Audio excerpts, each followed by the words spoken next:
sun, sea and fish and chips. It's the place where the modern package holiday was invented.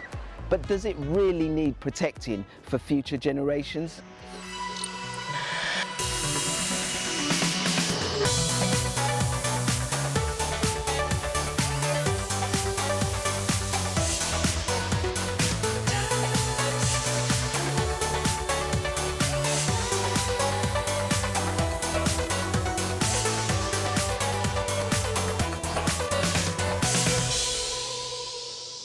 Hello, welcome to the travel show with me, Adia Depitan.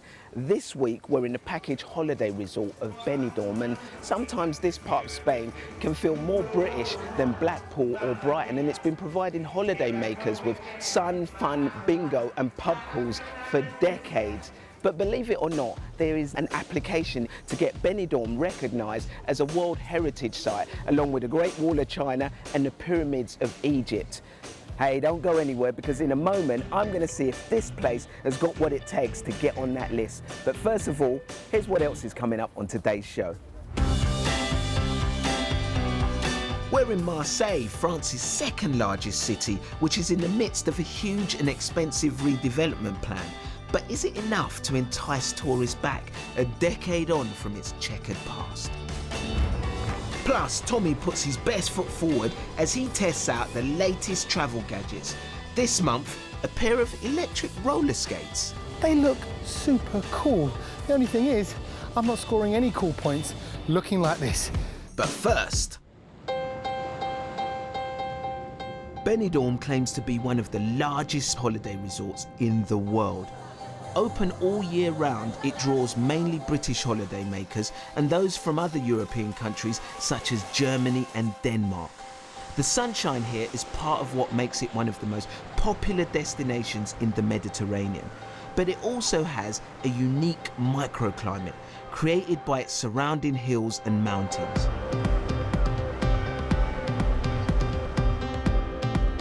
This seaside resort on the Costa Blanca grew from a sleepy fishing village with just 3,000 inhabitants back in the 1960s to a metropolis of high-rise apartments and hotels.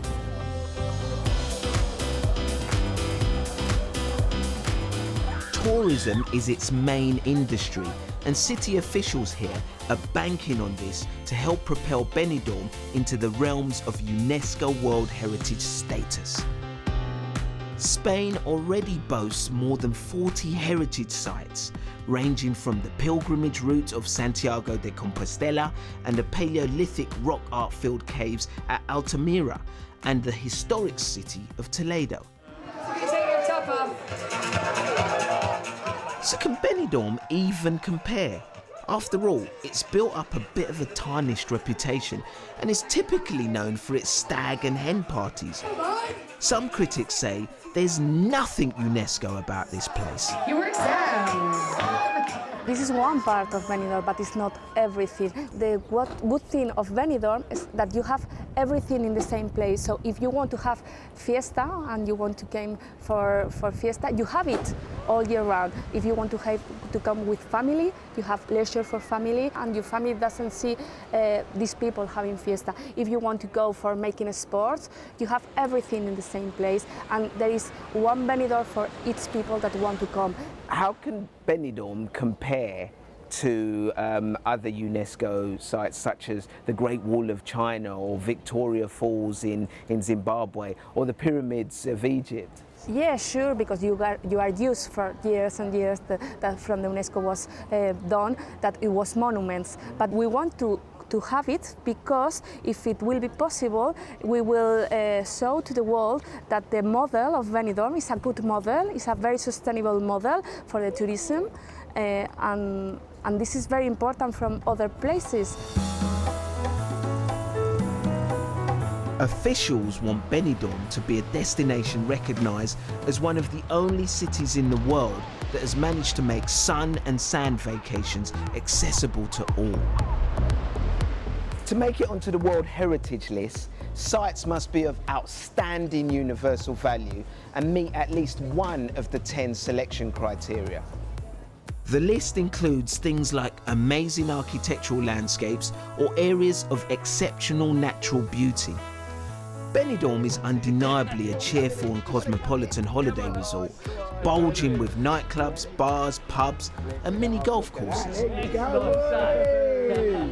The main thing about Benidorm, you can get any holiday you want. If you want a quiet holiday with you and your wife, if you want to go and get absolutely, what's your name, faced in a certain part, you can do it. I've been to maybe 15 different resorts around Spain over the years, and this is by far the best. Don't know what it is, it's just amazing.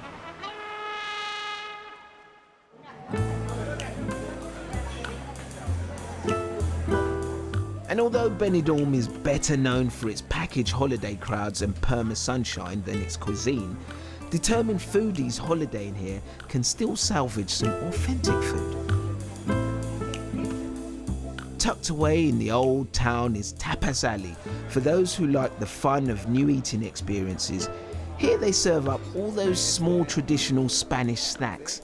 A side of Benidorm I wasn't expecting to see. Benidorm's full of surprises and I think I'm about to get one. Oh, hello, what are you lot doing in here? Hello. What are you doing here? Don't you know you should knock before you come into a lady's dressing room? You two are going to be in trouble, aren't you? Yeah. This show bar in the centre of Benidorm's old town is very popular. You all look gorgeous, Diane. Look at your t-shirt. Gary Brown spent 10 years working as a nurse in the UK before deciding he'd had enough and jetted off to Spain to become a drag queen. I think a lot of people have this preconceived idea of Benidorm, but they tend to be the people that have never been.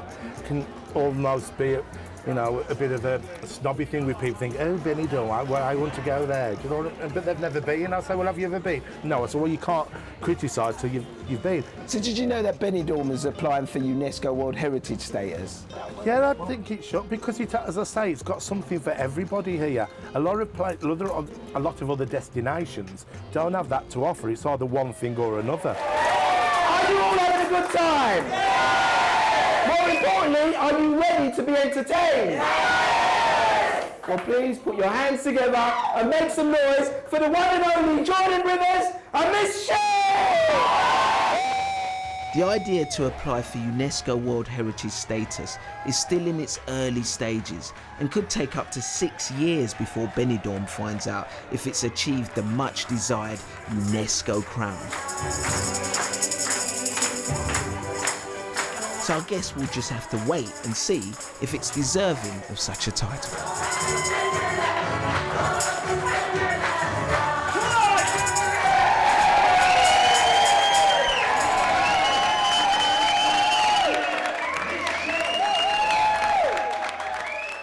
And here's our list of other surprising destinations that already have UNESCO World Heritage status. Added to the World Heritage list back in 2010, Turkish oil wrestling. That's right, Turkish oil wrestling. The sport actually dates back to the 14th century. The task of oiling up the wrestlers is assigned to a special assistant, while a second is designated as the official towel holder. Most Turkish oil wrestling festivals take place during the months of June, July and August. Believe it or not, 2010 also saw Croatian gingerbread making inducted onto the list of World Heritage Sites. The craft actually dates back to the 17th century. Bakers produced gingerbread in different shapes, including hearts, horses, slippers, clocks and stars, and adorned them with elaborate motifs and decorations. In the same year, Luxembourg's hopping procession was added to the World Heritage list. A centuries-old religious ritual, events take place all over Luxembourg during Whit Tuesday, a Christian holiday celebrated the day after Pentecost Monday. So get hopping. And finally, the chant of the Sibyl in Mallorca also made the list 5 years ago. The chant marks the annual Christmas vigil and is performed on the night of the 24th of December in churches throughout Mallorca.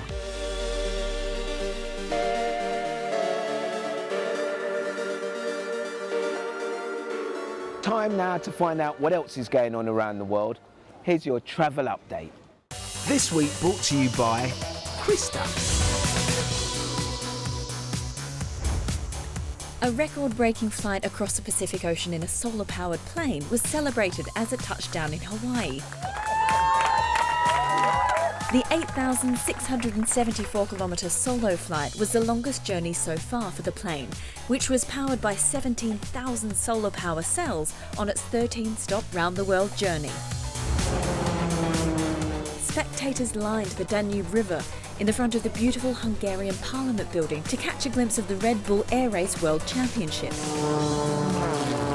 Austria's Hans Arch overcame the scorching heat and stiff competition to pull off a stylish victory. Finally, to Finland, where the wife-carrying World Championship marked its 20th year with 60 competing couples from 14 countries.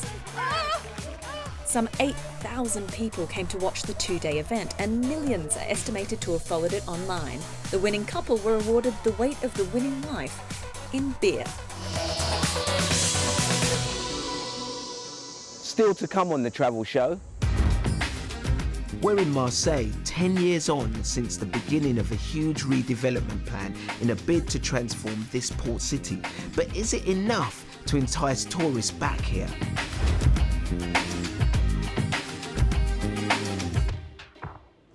The Travel Show, your essential guide wherever you're heading.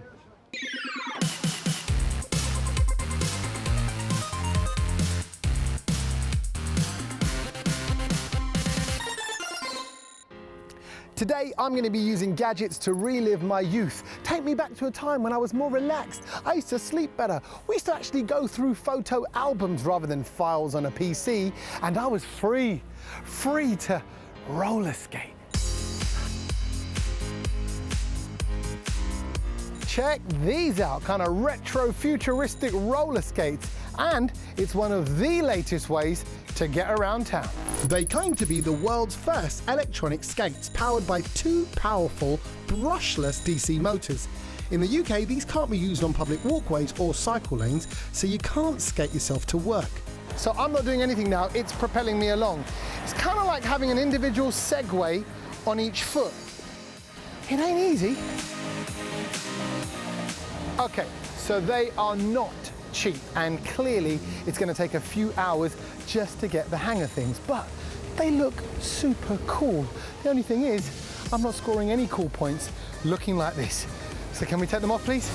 Can we get out of here? I think I'm too old for this. Come on. When was the last time you really savoured a picture that you'd taken? I mean, looked at it, held it, and analysed it. We don't do this anymore. We swipe through our pictures and they're quickly forgotten. Well, here's a travel-friendly printer that syncs up with your mobile phone and actually is smaller than my mobile phone. The Polaroid Zip printer is an inexpensive, pocketable, wireless photo printer, and it turns your smartphone holiday snaps into full-colour 2x3-inch prints. It's a great way to free your photos from your smartphone.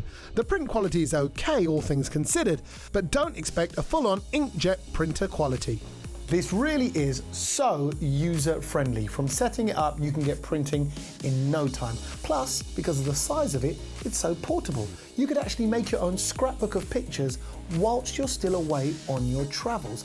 The only thing is, the app's editing facilities are a little bit basic, and what you've got to ask yourself is, are you really going to make use of this?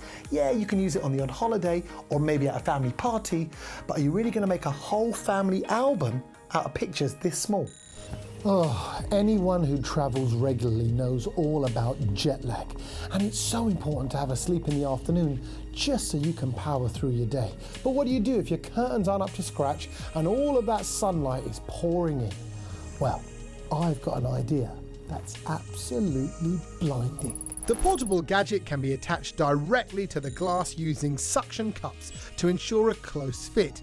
It's fairly straightforward to install and can be adapted to fit any window up to a maximum size of 1.35 m by 2 meters. As you can see, it pretty much does the job, but one size definitely doesn't fit all. I mean, it'll take at least 3 of these to fill the window in this hotel room.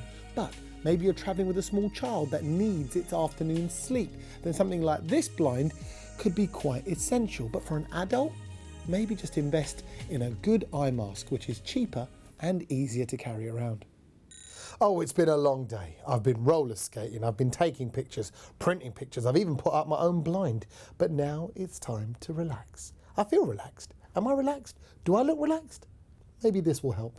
The iRelax is based on the principles of biofeedback, a technique its makers claim promotes relaxation and can help relieve a number of conditions related to stress. In other words, it's a stress management device. So the idea is that this monitors you and tells you when you've reached a relaxed state. When you take it off your finger, it gives you a pie chart to tell you how relaxed you are, and the colour of it is red. I blame you lot, that means I'm not relaxed. So if you don't mind, can you get out so I can chill out? You still there? To end this week, Greg Mackenzie is in Marseille in France, a port city once notorious for drugs and violence. It's currently in the midst of a €6 billion facelift with plenty of new developments and swanky new museums and other public attractions. But is it enough to entice the tourists back?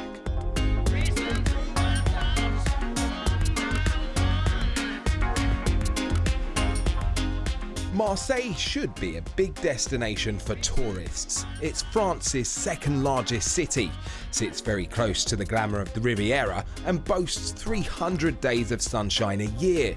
But for a long time, tourists didn't come here all that much.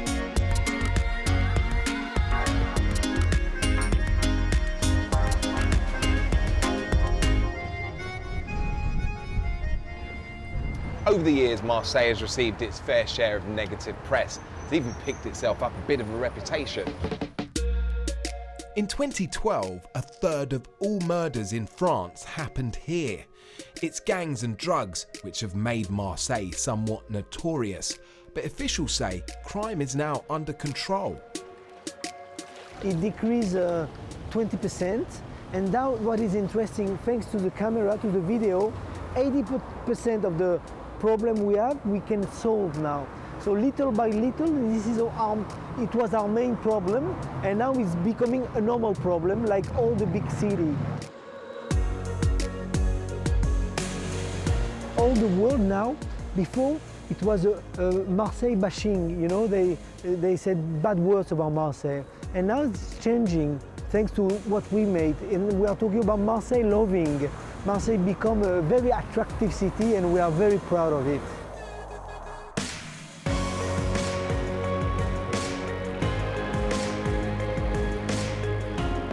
The turning point came in 2013, when Marseille reigned as European capital of culture. That, along with a massive €6.5 billion regeneration, has attracted around 1.5 million more tourists. My first impression when I left the bus station or the train station up there, like, you know, you see a lot of people everywhere. Like, I mean, you get a weird impression, but when you get actually into the city center, it's very nice. Marseille has a bad reputation, but it's changing. So as a tourist, do you feel safe here in Marseille? I feel safe, and I think that the lot of tourists feel safe too, because we see police and gendarmerie here, but after you have to see where you have to go to. I can't go to the north of Marseille, because I know that it's very dangerous there. Although crimes against tourists are relatively low, like most big cities, there are areas where you shouldn't visit. Here, it's Marseille's bleak northern region, where most of the serious crimes take place. I'm not saying Marseille is the safest city in the world. There's no place is safe now at some point, but in Marseille, there's no more chance to be attacked or robbed than any other European cities, basically. And as the regeneration continues, it's not just the big venues getting makeovers. There's also a young, creative scene here. This skateboard park, along with the surrounding warehouse, have been given a new lease of life. 10 years ago, this was definitely off the tourist trail. I'm going to try this again. Go for it. I'm determined to show you that I used to be a skateboard champion when I was a child. Yeah.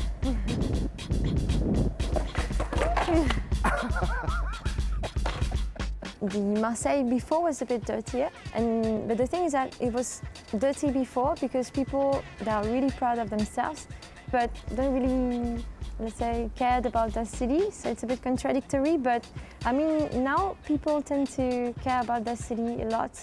People are getting used to see more international people, tourists, more tourists, and they're just getting used to having a new and modern city.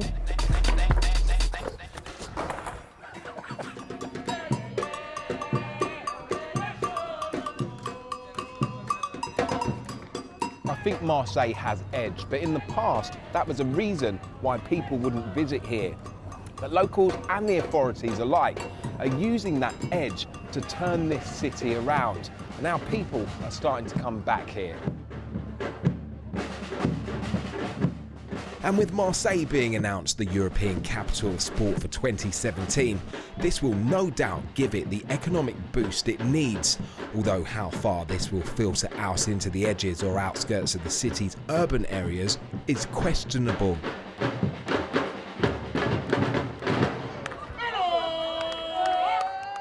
Greg Mackenzie there getting a taste of the cultural side of the south of France.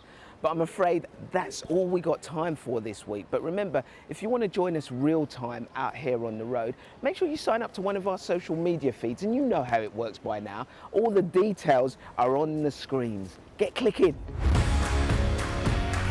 Coming up next week, Benjamin Zan begins his journey through China using his smartphone to discover new places. I can't believe it. For the first time in my life, I understand Chinese. He finds tranquility from the crowds to appreciate this amazing landscape. That looks pretty cool. Make sure you join us for that if you can.